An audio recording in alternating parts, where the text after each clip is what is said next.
Hello दोस्तों, दर्द भरी हिंदी कहानियाँ में आप सभी का बहुत बहुत स्वागत है। आगे बढ़ने से पहले यदि आपको यह कहानी पसंद आए तो प्लीज़ वीडियो को लाइक करें, शेयर करें और हमारे चैनल को सब्सक्राइब करना ना भूलें। तो चलिए बिना देर के भी कहानी की शुरुआत करते हैं। फ़ोन पर हेलो सुनते ही अनामिका ने अपने पति राजीव की आवाज़ पहचान ली। राजीव ने अपनी बेटी शोभा का हालचाल जानने के बाद तनाव भरे स्वर में पूछा, तुम यहाँ कब लौट रही हो? मेरा जवाब आपको मालूम है। अनामिका की आवाज़ में दुख, शिकायत और गुस्से के मिले जुले भाव उभरे। तुम अपनी मूर्खता छोड़ दो। आप ही मेरी भावनाओं को समझकर सही कदम क्यों नहीं उठा लेते हो? तुम्हारे दिमाग में घुसे बेबुनियाद शक का इलाज करने को मैं गलत कदम नहीं उठाऊंगा। अपने बिजनेस को चौपट नहीं करूंगा अनामिका। मेरा शक बेबुनियाद नहीं है। मैं जो कहती हूँ उसे सारी दुनिया सच मानती है। तो तुम नहीं लौट रही हो? राजीव चिढ़कर बोला। नहीं, जब तक। तब मेरी चेतावनी भी ध्यान से सुनो अनामिका। उसे बीच में टोकते हुए राजीव की आवाज़ में धमकी के भाव उभरे। मैं ज़्यादा देर तक तुम्हारा इंतजार नहीं करूंगा। अगर तुम फौरन नहीं लौटी तो मैं कोर्ट में तलाक के लिए अर्जी दे दूंगा। आखिर इंसान के सहने की भी एक सीमा। अनामिका ने फोन रखकर संबंध विच्छेद कर दिया। राजू ने पहली बार तलाक लेने की धमकी दी थी। उसकी आंखों में अपनी बेबसी को महसूस करते हुए आंसू आ गए। वह चाहती भी तो आगे राजू से वार्तालाप न कर पाती, क्योंकि उसके रुंधे गले से आवाज नहीं निकलती। शोभा अपनी एक सहेली के घर गई हुई थी। अनामिका के माता पिता अपने कमरे में आराम कर रहे थे। अपनी चिंता, दुख और शिकायत भरी नाराजगी से प्रभावित होकर वह बिना किसी रुकावट के कुछ देर खूब रोई। रोने से उसका मन उदास और बोझिल हो गया। एक थकी सी गहरी आस छोड़ती हुए वह उठी और फोन के पास पहुंचकर अपनी सहेली विधि का नंबर मिलाया। राजू से मिली तलाक की धमकी के बारे में जानकर विधि ने उसे आश्वासन दिया। तो रोना धोना बंद कर अनामिका। मेरे साहब घर पर ही है। हम दोनों घंटे भर के अंदर तुझसे मिलने आते हैं। आगे क्या करना है इसकी चर्चा आमने सामने बैठकर करेंगे। फिक्र मत कर, सब ठीक हो जाएगा। विधि उसके बचपन की सबसे अच्छी सहेली थी। उसका व उसके पति ललित का अनामिका को बहुत सहारा था। उन दोनों के साथ अपने सुख दुख बांट कर ही पति से दूर वह मायके में रह रही थी। अपना मानसिक संतुलन बनाए रखने के लिए अनामिका जो बात अपने माता पिता से नहीं कह पाती, वह इन दोनों से बेहिचक कह देती। राजीव से फोन पर हुई बातचीत का ब्यौरा अनामिका से सुनकर विधि चिंतित हो उठी, तो उसके पति ललित की आंखों में गुस्से के भाव उभरे। अनामिका, कोई चोर कोतवाल को उल्टा नहीं धमका सकता है। राजीव को तलाक की धमकी देने का कोई अधिकार नहीं है। अगर वह ऐसा करता है तो समाज उसी के नाम पर थूथू करेगा। ललित ने आवेश भरे लहजे में अपनी राय बताई। मेरी समझ से हमें टकराव का रास्ता छोड़कर राजीव से बातें करनी चाहिए। चिंता की मारी अपनी उंगलियां मरोड़ते हुए विधि ने अपने मन की बात कही। राजीव से बातचीत करने को अगर अनामिका उसके पास लौट गई तो वह अपने दोस्त की विधवा के प्रेम जाल से कभी नहीं निकलेगा। उस पर संबंध तोड़ने को दबाव बनाए रखने के लिए अनामिका का यहाँ रहना जरूरी है। अगर राजू ने सचमुच तलाक की अर्जी कोर्ट में दे दी तो क्या करेंगे हम? तब भी तो अनामिका को मजबूरन वापस लौटना पड़ेगा ना। मैं नहीं लौटूंगी। अनामिका ने सख्त लहजे में उन दोनों को अपना फैसला सुनाया। मैं 2 महीने अलग रह सकती हूँ तो जिंदगी भर को भी अलग रह लूंगी।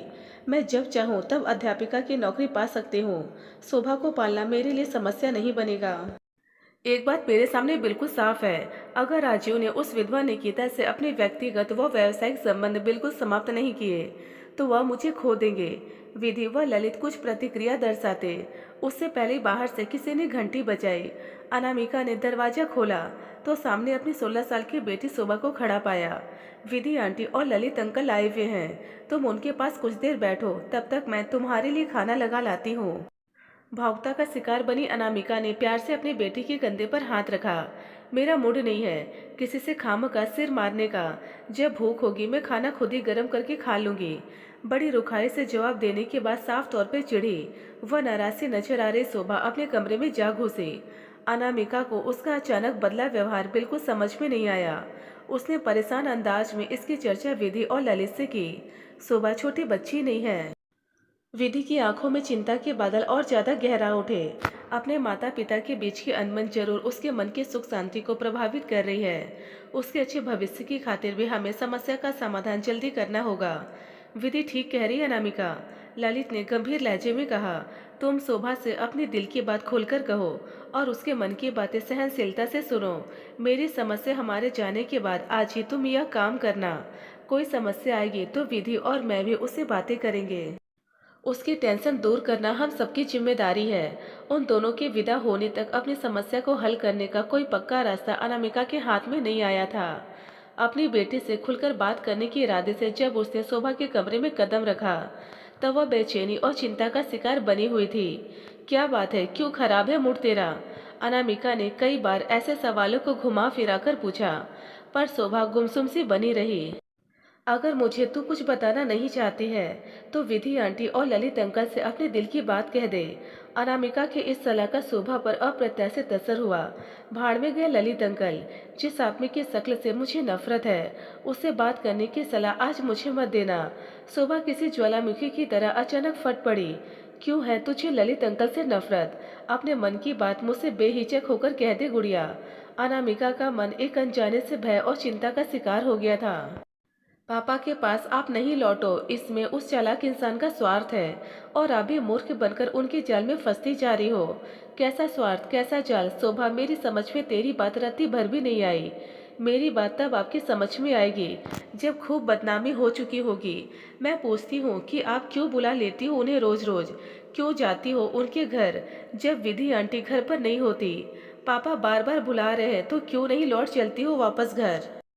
शोभा के आरोपों को समझने में अनामिका को कुछ पल लगे और तब उसने गहरे सदमे के शिकार व्यक्ति की तरह कांपते स्वर में पूछा, शोभा, क्या तुमने ललित अंकल और मेरे बीच गलत तरह के संबंध होने की बात अपने मुंह से निकाली है? हाँ, निकाली है। अगर दाल में कुछ काला न होता तो वह आपको सदा पापा के खिलाफ क्यों भड़काते? क्यों जाती हो आप उनके घर जब विधि आंटी घर पर नहीं होती? अनामिका ने शोभा के गाल पर थप्पड़ मारने के लिए उठे अपने हाथ को बड़ी कठिनाई से रोका और गहरी गहरी सांसें लेकर अपने क्रोध को कम करने के प्रयास में लग गई। दूसरी तरफ तनी हुई शोभा आंखें फाड़कर चुनौती भरे अंदाज में उससे घूरती रही। कुछ सहज होकर अनामिका ने उससे पूछा, विधि के घर मेरे जाने की खबर तुम्हें उनके घर के सामने रहने वाली रिया से मिलती है ना? हाँ, रिया मुझसे झूठ नहीं बोलती है। शोभा ने एक एक शब्द पर जरूरत से ज्यादा जोर दिया। यह अंदाजा उसने या तुमने किस आधार पर लगाया कि मैं विधि की गैर मौजूदगी में ललित से मिलने जाती हूँ? आप कल सुबह उनके घर गई थी और परसों ही विधि आंटी ने मेरे सामने कहा था कि वह अपनी बड़ी बहन को डॉक्टर के यहाँ दिखाने जाएंगी। फिर आप उनके घर क्यों गई? ऐसा हुआ जरूर है, पर मुझे याद नहीं रहा था। कुछ पल सोचने के बाद अनामिका ने गंभीर स्वर में जवाब दिया, मुझे लगता है कि वह गंदा आदमी आपको फोन करके अपने पास ऐसे मौक़ों पर बुलाता है और आप चली जाती हो। सुबह तुम्हें अपनी मम्मी के चरित्र पर जो कीचड़ उछालते हुए शर्म नहीं आ रही है? अनामिका का अपमान के कारण चेहरा लाल हो उठा। विधि मेरी बहुत भरोसे की सहेली है, उसके साथ मैं कैसे विश्वासघात करूंगी? मेरे दिल में सिर्फ तुम्हारे पापा बसते हैं और कोई नहीं। तब आप उनके पास लौट क्यों नहीं चलती हो? क्यों ललित अंकल के भड़काने में आ रही हो? शोभा ने चुपते लहजे में पूछा। बेटी, तेरे पापा के और मेरे बीच में एक औरत के कारण गहरी अनबन चल रही है। उस समस्या के हल होते ही मैं उनके पास लौट जाऊंगी। शोभा को जो स्पष्टीकरण देते हुए अनामिका ने खुद को शर्म के मारे जमीन में गड़ता महसूस किया। मुझे यह सब बेकार के बहाने लगते हैं। आप ललित अंकल के कारण पापा के पास लौटना नहीं चाहती हो। शोभा अपनी बात पर अड़ी रही। तुम जबरदस्त गलतफहमी का शिकार हो शोभा। विधि और ललित मेरे शुभ चिंतक हैं। उन दोनों का बहुत सहारा है मुझे। दोस्ती के पवित्र संबंध की सीमाएं तोड़कर कुछ गलत न मैं कर रही हूँ न ललित अंकल। मेरे कहे पर विश्वास कर बेटी। अनामिका बहुत भावुक हो उठी। मेरे मन की सुख शांति की खातिर आप अंकल से और जरूरी हो तो विधि आंटी से भी अपने संबंध पूरी तरह तोड़ लो मम्मी। मुझे डर है कि ऐसा न करने पर आप पापा से सदा के लिए दूर हो जाओगी। शोभा ने आंखों में आंसू लाकर विनती की। तुम्हारे ना समझी भरे व्यवहार से मैं बहुत निराश हूँ। ऐसा कहकर अनामिका उठकर अपने कमरे में चली आई। इस घटना के बाद माँ बेटी के संबंधों में बहुत खिंचाव आ गया। आपस में बातचीत बस बेहद जरूरी बातों को लेकर होती। अपने दिल पर लगे घावों को दोनों नाराजगी भरे खामोशी के साथ एक दूसरे को दिखा रही थी। शोभा की चुप्पी व नाराजगी विधि और ललित ने भी नोट की। अनामिका उनके किसी सवाल का जवाब नहीं दे सकी। वह कैसे कहती कि शोभा ने ललित और उसके बीच नाजायज संबंध होने का शक अपने मन में बिठा रखा था। करीब 4 दिन बाद रात को शोभा ने माँ के कमरे में आकर अपने मन की बातें कही। आप अंदाजा भी नहीं लगा सकते कि मेरी सहेली रिया ने अन्य सहेलियों को सब बातें बताकर मेरे लिए इज्जत से सिर उठाकर चलना ही मुश्किल कर दिया है। अपनी ये सब परेशानियां मैं आपके नहीं तो किसके सामने रखूं? मुझे तुम्हारी सहेलियों से नहीं, सिर्फ तुमसे मतलब है शोभा। अनामिका ने शुष्क स्वर में जवाब दिया। तुमने मुझे चरित्रहीन क्यों मान लिया? मुझसे ज्यादा तुम्हें अपनी सहेलियों पर विश्वास क्यों है? मम्मी, बात विश्वास करने या न करने की नहीं है। हमें समाज में मान सम्मान से रहना है, तो लोगों को उटपटांग बातें करने का मसाला नहीं दिया जा सकता। तब क्या दूसरों को खुश करने के लिए तुम अपनी माँ को चरित्रहीन करार दे दोगी? उनकी झूठी बातों पर विश्वास करके अपनी माँ को उसकी सबसे प्यारी सहेली से दूर करने की जिद पकड़ोगी? मुझ पर क्या गुजर रही है, इसकी आपको भी कहाँ चिंता है मम्मी? शोभा चिढ़कर गुस्सा हो उठी। मैं आपकी सहेली नहीं, बल्कि आपकी सहेली के चालाक पति से आपको दूर देखना चाहती हूँ। अपनी बेटी की सुख शांति से ज्यादा क्या ललित अंकल के साथ जुड़े रहना आपके लिए जरूरी है? ललित अंकल मेरे लिए तुमसे ज्यादा महत्वपूर्ण कैसे हो सकते हैं शोभा? मुझे तो अफसोस और दुख इस बात का है कि मेरी बेटी को मुझ पर विश्वास नहीं रहा। मैं पूछती हूँ कि तुम ही मुझ पर विश्वास क्यों नहीं कर रही हो? अपनी सहेलियों की बकवास पर ध्यान न देकर मेरा साथ क्यों नहीं दे रही हो? मेरे मन में खोट नहीं है।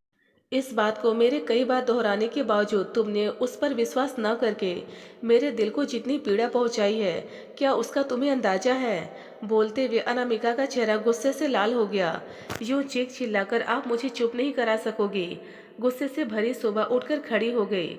चित भी मेरी और पट भी मेरी का चालाकी भरा खेल मेरे साथ न खेलो। क्या मतलब? अनामिका फौरन उलझन का शिकार बन गई। मतलब यह कि पापा ने अपने बिजनेस पार्टनर निकिता आंटी को लेकर आपको सफाई दे दी। तब तो आपने उनकी एक नहीं सुनी और यहाँ भाग आई। और जब मैं आपसे ललित अंकल के साथ संबंध तोड़ लेने की मांग कर रही हूँ, तो किस आधार पर आप मुझे गलत और खुद को सही ठहरा रही हो? अनामिका को बेटी का सवाल सुनकर तेज झटका लगा। उसने अपना सिर झुका लिया। सुबह आगे एक भी शब्द ना बोलकर अपने कमरे में लौट गई। दोनों माँ बेटी ने तबीयत खराब होने का बहाना बनाकर रात का खाना नहीं खाया। शोभा के नाना नानी को उन दोनों के उखड़े मूड का कारण जरा भी समझ में नहीं आया। उस रात अनामिका बहुत देर तक नहीं सो सकी। अपने पति के साथ चल रहे मनमुटाव से जुड़ी बहुत सी यादें उसके दिलो दिमाग में हलचल मचा रही थी। शोभा द्वारा लगाए गए आरोप ने उसे बुरी तरह झकझोर दिया था। राजू ने कभी स्वीकार नहीं किया था कि अपने दोस्त की विधवा के साथ उसके अनैतिक संबंध थे। दूसरी तरफ ऑफिस में काम करने वाली दो लड़कियों और राजू के दोस्तों की पत्नियों ने इस संबंध को समाप्त करवा देने की चेतावनी कई बार उसके कानों में डाली थी। तब खूबसूरत निकिता को अपने पति के साथ खूब खुलकर हंसते बोलते देख अनामिका जबरदस्त ईर्ष्या व असुरक्षा की भावना का शिकार रहने लगी। राजू ने उसे प्यार से व डांटकर भी खूब समझाया, पर अनामिका ने साफ कह दिया, मेरे मन की सुख शांति, मेरे प्यार व खुशियों की खातिर आपको निकिता से हर तरह का संबंध समाप्त कर लेना होगा। मैं ऐसा कुछ नहीं करूँगा जिससे अपनी नजरों में गिर जाऊं। मैं कसूरवार हूँ ही नहीं, तो सजा क्यों भोगूं? अपने दिवंगत दोस्त की पत्नी को मैं बेसहारा नहीं छोड़ सकता हूँ। तुम्हारे बेबुनियाद शक के कारण मैं अपनी नजरों में खुद को गिराने वाला कोई कदम नहीं उठाऊंगा। राजू के इस फैसले को अनामिका किसी भी तरह से नहीं बदलवा सकी। पहले अपने पति और अब अपनी बेटी के साथ हुए टकराव में अनामिका को बड़ी समानता नजर आई। उसने निकिता को लेकर राजू पर चरित्रहीन होने का आरोप लगाया था और शोभा ने ललित को लेकर खुद उस पर। वह अपने को सही मानती थी, जैसे अब शोभा अपने को सही मान रही थी। वहाँ राजू अपराधी के कटघरे में खड़ा होकर सफाई देता था और आज वह अपनी बेटी को सफाई देने के लिए मजबूर थी। अपने दिल की बात वह अच्छी तरह जानती थी। उसके मन में ललित को लेकर रत्ती भर भी गलत तरह का आकर्षण नहीं था। इस मामले में शोभा पूरी तरह गलत थी। तब निकिता व राजू के मामले में क्या वह खुद गलत नहीं हो सकती थी? इस सवाल से जूझते हुए अनामिका ने सारी रात करवटें बदलते हुए गुजार दी। अगली सुबह सुबह के जागते अनामिका ने अपना फैसला उसे सुना दिया। अपना सामान बैग में रख लो, नाश्ता करने के बाद हम अपने घर लौट रहे हैं। ओह मम्मी, यू आर ग्रेट, मैं बहुत खुश हूँ। सुबह भावुक होकर उससे लिपट गई। अनामिका ने उसके माथे का चुंबन लिया, पर मुंह से कुछ नहीं बोली। तब शोभा ने धीमे स्वर में उससे कहा, गुस्से में आकर मैंने जो भी पिछले दिनों आपसे उल्टा सीधा कहा है, उसके लिए मैं बेहद शर्मिंदा हूँ। आपका फैसला बता रहा है कि मैं गलत थी। प्लीज मम्मा, मुझे माफ कर दीजिए। अनामिका ने उसे अपने सीने से लगा लिया। माँ बेटी दोनों की आंखों में आंसू भर आए। पिछले कई दिनों से बनी मानसिक पीड़ा व तनाव से दोनों पल भर में मुक्त हो गई थी। उसके बुलावे पर विधि उसे मिलने घर आ गई। ललित के ऑफिस चले जाने के कारण अनामिका के लौटने की खबर ललित तक नहीं पहुंची। विधि को अनामिका ने अकेले में अपने वापस लौटने का सही कारण बताया।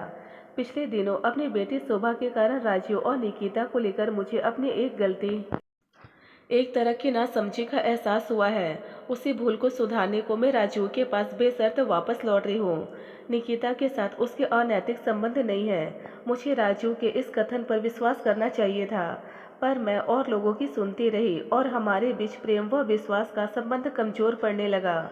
अगर राजू निर्दोष है तो मेरा झगड़ालू रवैया उन्हें कितना गलत और दुखदाई लगता होगा, बिना कुछ अपनी आंखों से देखे। पत्नी का पति पर विश्वास न करना क्या एक तरह का विश्वासघात नहीं है? मैं राजीव को उनके प्रेम को खोना नहीं चाहती हूँ। हो सकता है कि निकिता और उनके बीच गलत तरह के संबंध बन गए हों, पर इस कारण वह खुद भी मुझे छोड़ना नहीं चाहते। उनके दिल में सिर्फ मैं रहूं। क्या अपने इस लक्ष्य को मैं उनसे लड़ झगड़ कर कभी पा सकूंगी? वापस लौटकर मुझे उनका विश्वास फिर से जीतना है। हमारे बीच प्रेम का मजबूत बंधन फिर से कायम होकर हम दोनों के दिलों के घाव को भर देगा, इसका मुझे पूरा विश्वास है। अनामिका की आंखों में दृढ़ निश्चय के भावों को पढ़कर विधि ने उसे बड़े प्यार से गले लगा लिया।